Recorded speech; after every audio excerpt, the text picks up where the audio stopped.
In the late 2000s, Bundesliga clubs produced some of the top young talents in world football. Let's go back to Football Manager 2008 and see just how good they were.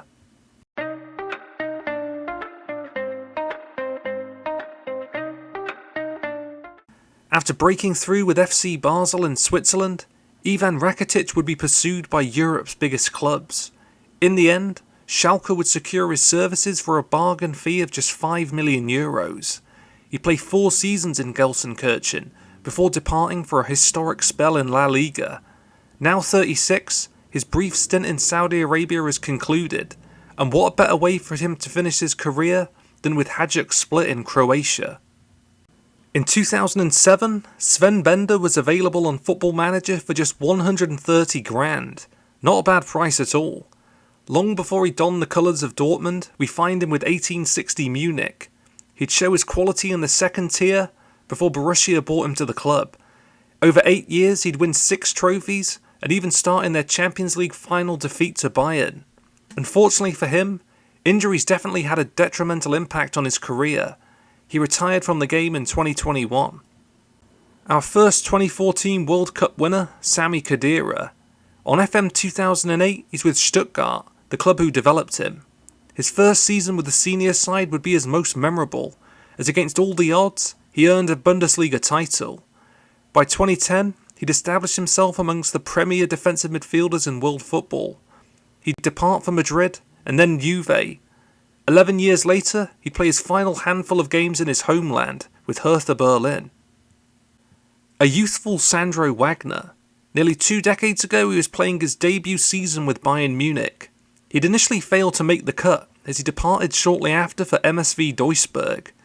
Over the next 7 years, goals would be sporadic, before he'd come to life and show that elite goal-scoring instinct with Darmstadt and then Hoffenheim. In 2017, nearly 10 years after departing Bavaria, he'd returned to Bayern, going on to win another league championship. 2 seasons later, he'd retire altogether from professional football. In 2007, we find Jerome Boateng with Hamburg, a club where he'd form a formidable defensive partnership with Vincent Kompany. Man City would identify them both as elite players, but unlike the Belgian, Jerome would only stay for 1 season. In 2011, he'd move to Munich and go on to win 22 trophies with the club, as well as a World Cup with Germany. Rocking an impressive mullet, Mesut Ozil. 17 years ago, we find him with the club which produced him, Schalke. He'd played just 39 games with them, as Werder Bremen would acquire him for a bargain €5 million.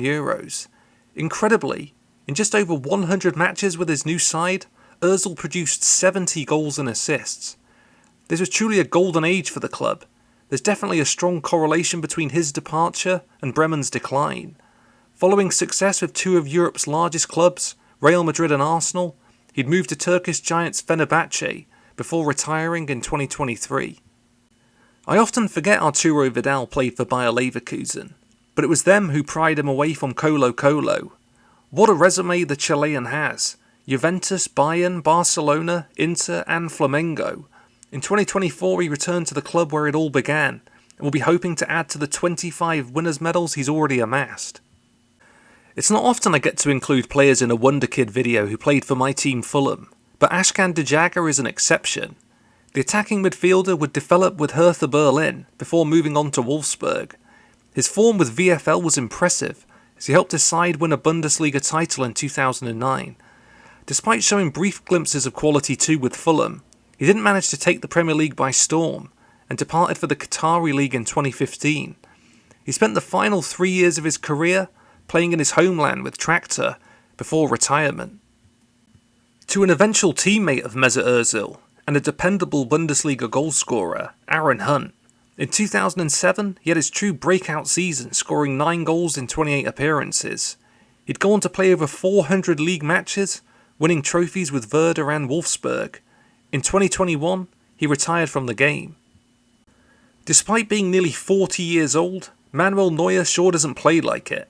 Another product of the once elite Schalke youth system, he'd keep goal over 200 times with the senior side.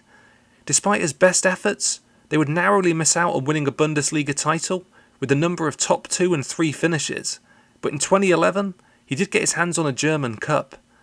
Like many before him, the allure of Bayern was too strong and he moved to Bavaria.